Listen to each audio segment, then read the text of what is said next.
Bien, y estamos de vuelta entonces después de este primer tema relacionado, como dijimos, con nuestro querido Bob Odenkirk, al que le mandamos besos, saludos y abrazos, porque seguro nos está escuchando desde su cama de hospital, obviamente. Y voy a hacer una aclaración y una corrección, porque me comí un día del mes.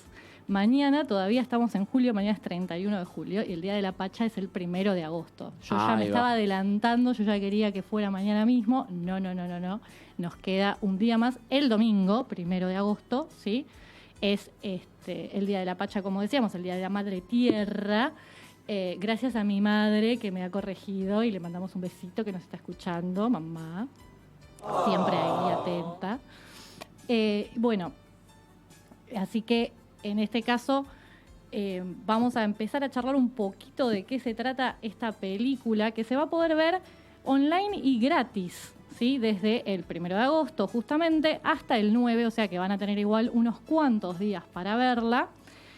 Y en este caso la película es un largometraje documental que se llama En el nombre del litio y que tiene que ver justamente con la explotación de litio que se quiere llevar a cabo en distintos salares de nuestro país y lo que implica justamente esa explotación para las personas que viven en la región, ¿sí?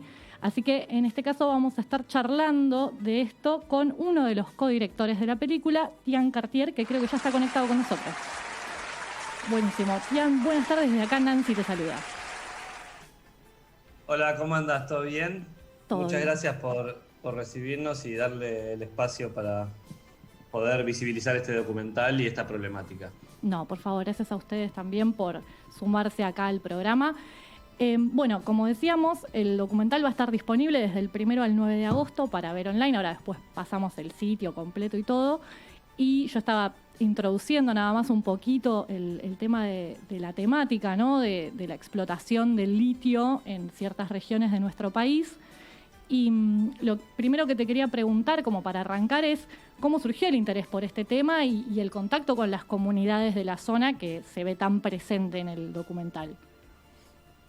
Bien, nosotros desde Calma Cine, junto a Martín Longo, que es socio y codirector de este documental, hace más de 15 años realizamos diversos proyectos audiovisuales, varios documentales, y con una fuerte impronta y un abordaje en lo referido al ambiental y social. Y un poco este documental puntual del litio nos llega en el 2016 por una amiga que trabaja en la Fundación Ambiente y Recursos Naturales y que estaba desarrollando su tesis de doctorado sobre el tema del litio, y decidimos embarcarnos en el desafío de acompañar, digamos, esa investigación con un proyecto audiovisual que tenga su vida propia y su vuelo propio, y fue ahí donde brotó la idea del proyecto documental y claro, nos embarcamos en aplicaciones de distintos fondos para poder realizarlo. Y hicimos más de 5 viajes a lo largo de 3 años a las comunidades, y en cada viaje fuimos evolucionando en la relación con ellos y la confianza como para poder abordar la temática de una manera respetada para poder transmitir la cosmovisión de ellos de la mejor manera posible.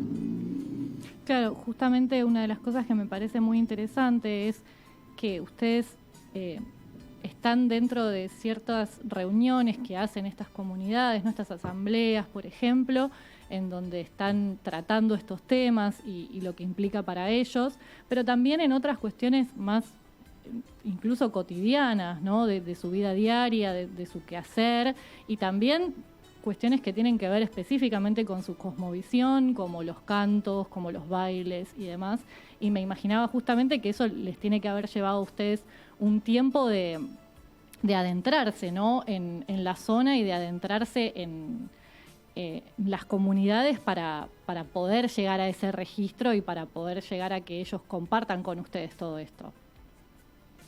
Exactamente, es como bien vos decís, y bueno, en cada viaje fuimos fortaleciendo los vínculos, la confianza y nuestra intención de tratar de transmitir lo mejor posible su cosmovisión en un documental, y dejando en claro que el punto de vista iba a ser 100% desde ellos, si bien dentro del documental se construye una especie de antagonista con un montaje paralelo como para poder mostrar un poco toda la otra visión más de la sociedad y de las empresas privadas, del Estado y también de la necesidad de la gente de abandonar los combustibles fósiles, como mostrar eso con una estética totalmente distinta, y para mostrar los momentos de las comunidades nos sirvió mucho poder convivir mucho con ellos y poder vibrar en una misma frecuencia. Llevó mucho tiempo, construcción de una relación de amistad, de confianza sobre todo, y al punto de poder reflejar en el documental su manera de organizarse de las comunidades, que son más de 30, para ponerse de acuerdo en cómo defender su territorio, cómo cuidar el agua, sobre todo frente al avance a veces demasiado destructivo de proyectos que buscan recursos naturales. Y bueno, un poco el documental quería tratar de reflejar eso de la manera más genuina y respetuosa posible, y sobre todo instalar el debate, porque no es una problemática que tenga una solución, pero sí tiene muchas cosas que se están haciendo mal, y eso es un poco lo que queremos mostrar en el documental. No decir qué es lo que hay que hacer, sino ponernos de acuerdo en qué no hay que hacer.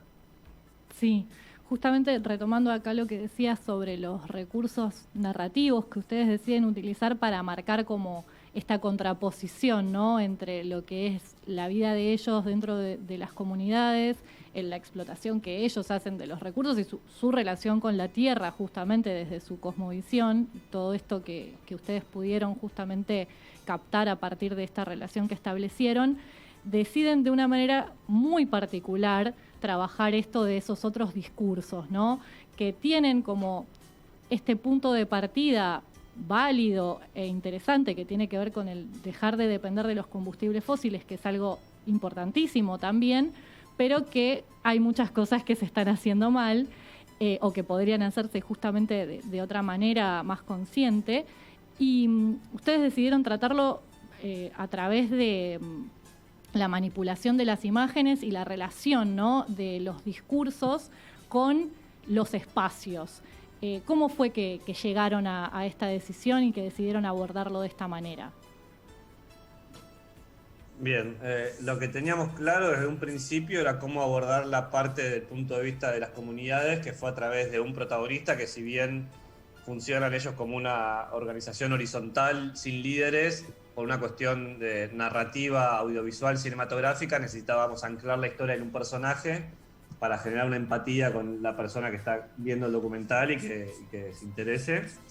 Pero desde ese lado siempre supimos que queríamos abordar la temática con un documental de observación y etnobiográfico, construyendo una relación de confianza y entendiendo los tiempos propios de la persona y de la historia y del lugar. Y a medida que fuimos avanzando en la investigación de todo lo que representaba la amenaza de alguna manera para ellos, y también para las personas que se preocupan por el cuidado del medio ambiente y la supervivencia de la humanidad en general, empezamos a ver que había una multiplicidad de voces y una sobredosis de información con mucho hincapié y anclaje en lo digital, desde multinacionales, Estado, empresas, autos eléctricos, baterías, claro, celulares. Entonces como que ese estímulo muy grande de sobredosis de información, como decía antes, nos generó, medio de forma natural, fue decantando en un proceso de construir una única voz representada desde 1000 voces, y algo medio robótico también, y bueno, y un poco poder confrontar esos dos estilos narrativos y puntos de vista. Encontramos que utilizando ese archivo y llevándolo a las salinas a través de proyectarlo en los hexágonos, ahí como se muestra justo en la pantalla, digamos, cómo meterlo en los hexágonos de los salares a los distintos líderes mundiales hablando de la necesidad de sacar el litio, era una manera de contraponerlos simbólicamente y conceptualmente en un mismo plano. Sí, mismo también creo que esto de la multiplicidad de discursos y de la sobreexposición que está teniendo este tema últimamente en los medios y Y en los discursos tanto gubernamentales como privados, como bien marcás, también se ve en esta decisión que ustedes tomaron, por ejemplo, de repetir ciertas partes de esos discursos de archivo, ¿no? E ir armando como un coro en algún momento, más que donde lo que importa no es tanto lo que se dice, sino justamente esta cuestión de cómo se repiten los discursos y cómo se hace hincapié sobre determinadas partes del tema, ¿no? Y en otras por ahí no tanto. Justamente me interesaba sobre el material de archivo, cuánto les llevó justamente a hacer esta investigación, porque tienen material de muchos lugares diferentes, tanto nacionales, internacionales, medios, discursos, es como hay un montón de cosas ahí. Sí, es como bien decís, digamos, hay demasiada información y como retomando lo que decía antes de la construcción de esta voz del antagonista como desde un lugar de sobredosis de información, es un poco lo que nos pasó y lo que nos pasa un poco gracias a y por culpa de él, el avance de la tecnología, que hoy, hay una cantidad abundante de información y el limitante pasa a ser la capacidad de nosotros como espectadores de procesarlo. Y un poco la idea de construir estos pequeños clips de medio como remixes musicales era reflejar un poco eso, o sea, como la condensación en muy pocos segundos de extremada cantidad de información y que la única manera de instalarlo es a través de la propaganda y la repetición y bueno, todos los conceptos publicitarios y psicológicos que conocemos de transmitir un mensaje y impregnárselo a la gente. Totalmente.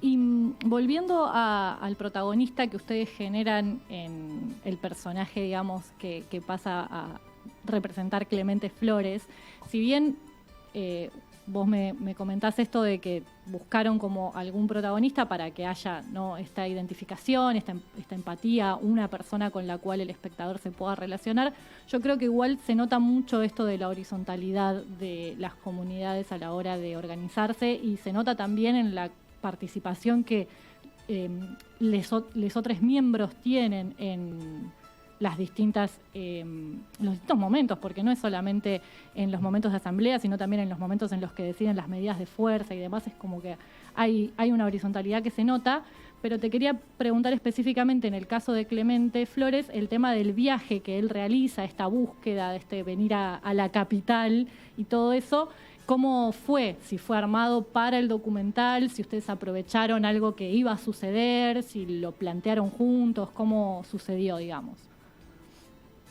Bien,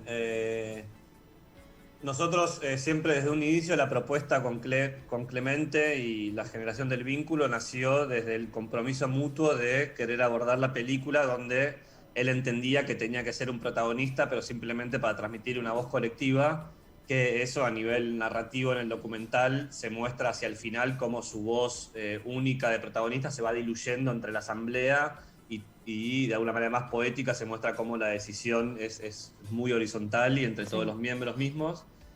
Eso lo teníamos claro y en ese sentido él se comprometió a estar disponible tanto para cuando nosotros fuésemos a filmar allá y para cuando él viniese acá. En ese sentido, en un viaje que tenía que hacer justamente para realizar uno de los tantos trámites burocráticos que le exige el reclamo de su territorio, nos pasó eso, que presenciando eso, nosotros llevando las reuniones, veíamos cómo lo paseaban de un lado para otro, lo hacían esperar y que por no tener un sello firmado o un papel no sé qué, lo hacían volver y tenía que perder 4.000 kilómetros de vuelta. Claro. Entonces, una manera, en un siguiente viaje decidimos tratar de mostrar eso de una manera más audiovisual, poética, a través de un mensaje de llamada en espera que se va diluyendo en fuentes de agua que muestran el exceso de consumo de agua cuando allá es muy complicado acceder a ese recurso. Sí. Nada, entonces surgió de ese acuerdo mutuo en tratar de sacar lo mejor de una historia, sabiendo que el personaje que estábamos construyendo tenía funciones meramente narrativas en un formato audiovisual, pero que representaba una voz colectiva. Claro, desde un compromiso, digamos, de las partes, ¿no? Como aprovechar Exacto. Lo que él tenía que hacer, pero también él sabiendo ser representante en este caso de todo eso. Qué bueno. Bien, y para cerrar, lo último que te quería preguntar es al respecto de la situación en sí, cómo está hoy por hoy la situación de las salinas y de las comunidades, de su reclamo, en qué estado se encuentra todo esto. Lamentablemente el contexto de la pandemia perjudicó notoriamente a las comunidades por una cuestión de que no se les permitió continuar las asambleas presenciales, que es de vital importancia para su funcionamiento y avance en el reclamo. A su vez la poca señal telefónica que hay ahí hace que al no juntarse personalmente se complique también la comunicación, claro, y la organización. Y mientras tanto, las empresas siguieron avanzando en proyectos de exploración y explotación, entonces es una situación bastante desventajosa. Claro, totalmente. Bueno, más que nunca, entonces es importante justamente visibilizar la problemática y prestarle atención a todo esto que está sucediendo, que es realmente muy importante pensar en cómo nos relacionamos con el planeta y cómo explotamos sus recursos. Bueno, Tian, te agradezco muchísimo por el tiempo y por todo lo que has compartido con nosotros. Recordamos que la película va a poder verse online y gratis del 1 al 9 de agosto en la web de la peli, que es en elnombredelitio.org.ar. Sí, tengan en cuenta que el nombre del litio tiene 2 L's ahí juntitas, en elnombredelitio.org.ar. Es así, ¿verdad? Exacto, y la vamos a liberar. La película ya está terminada y pasó el proceso de subsidio de documental digital del Inca y el apoyo de mecenazgo cultural y de incubadora documentales del Inca, y mientras esperamos que se pueda estrenar en salas y sobre todo, claro, en realizar una proyección itinerante con Cinemóvil en las comunidades, que fue el plan para hacerlo en el 2020, que lamentablemente la pandemia lo postergó. Mientras esperamos todo eso, decidimos liberarla del 1 al 9 de agosto, justamente para instalar la temática y el conflicto en la agenda política, ambiental y también en la de los espectadores de cine y público en general. Y bueno, se puede ver ahí online en el elnombredelitio.org.ar. Bueno, ojalá que las proyecciones se puedan hacer prontamente y que pueda tener su circuito. Muchísimas gracias de nuevo. Muchísimas gracias a vos y a todo tu equipo. Muchas gracias. Un beso. Bueno, ahí estábamos entonces, la entrevista con Tian Cartier. Recuerdo, el nombre del documental es En el nombre del litio y se va a poder ver online y gratis del 1 al 9 de agosto en el sitio web enelnombredelitio.org.ar. ¿Sí? Gran data y gran película, ¿eh? Sí. Interesante, la verdad, la temática, interesante también toda la información que se brinda, porque como bien decía él, el punto de vista está claro, está en las comunidades, pero igualmente hay un montón de información que sirve para entender justamente por qué hay que pensar no solo en hacer un pasaje en donde dejemos de usar los combustibles fósiles, lo cual es importantísimo, pero que hay que hacerlo a conciencia y hay que hacerlo bien y no traer un mal peor con esta nueva explotación. Claro. Así que la verdad que es muy interesante, se las recomiendo para que la vean, aprovechen que está ahí gratuita. Y nos vamos entonces con otro temita más de la película Nobody.